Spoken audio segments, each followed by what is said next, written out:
वे भैया, बारिशों का मौसम शुरू होने ही वाला है। हमें अपने घोंसलों की मरम्मत का काम शुरू कर लेना चाहिए और हमें दाना भी ज्यादा ढूंढना चाहिए ताकि हम बारिशों के मौसम के लिए बचा भी सकें।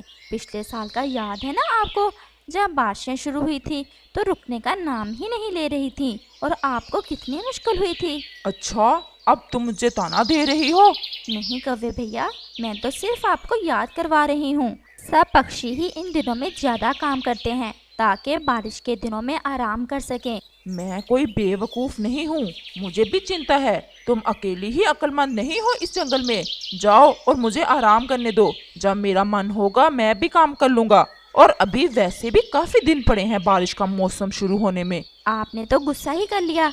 जैसे आपकी मर्जी, मैंने तो आपका भला ही चाहा था। और रानो चिड़िया वहाँ से चली जाती है। बड़ी आई मेरा भला चाहने वाली, जब भी थोड़ा आराम करने लगता हूँ आ जाती है मेरा सर खाने और मुझे भाषण देने। कालू कौवा बहुत कामचोर था। असल में उसकी आदत थी दूसरों से मांग कर और छीन कर खाने की। और जब दूसरे पक्षियों से मांग कर खाने की बारी होती तो इतना मजलूम बनता जैसा कोई दूसरा दुनिया में ना हो। इन दिनों सब पक्षी ही बहुत मेहनत कर रहे थे।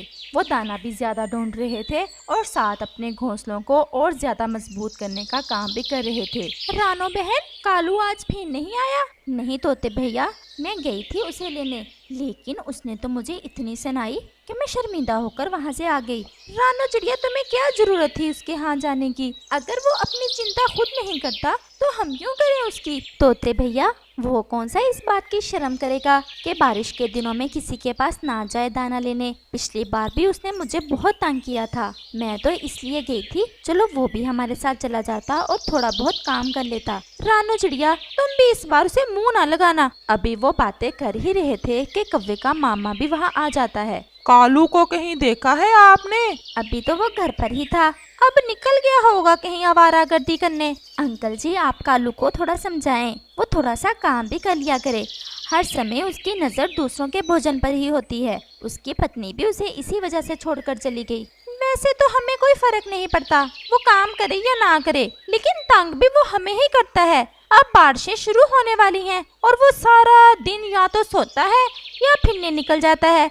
और जब बारिश आएगी तो हम सब के दरवाजे तोड़कर खा जाएगा। मैं तो उसे समझा समझा कर थक गया हूँ। पता नहीं मेरी बहन से ऐसा कौन सा पाप हुआ था कि उसका बेटा ऐसा निकला, बिल्कुल बाप पर गया है। इसके बाप ने भी ऐसे ही मेरी बहन की जिंदगी को मुश्किल बना रखा था। आज मुझे मिल जाए एक बार, इसकी तो मैं क्लास लेता हूँ। अब शाम होने वाली है, हो सकता है कालू कौवा घर आ गया हो। अच्छा, तो मैं चलता हूँ। और कव्वे का मामा जी कालू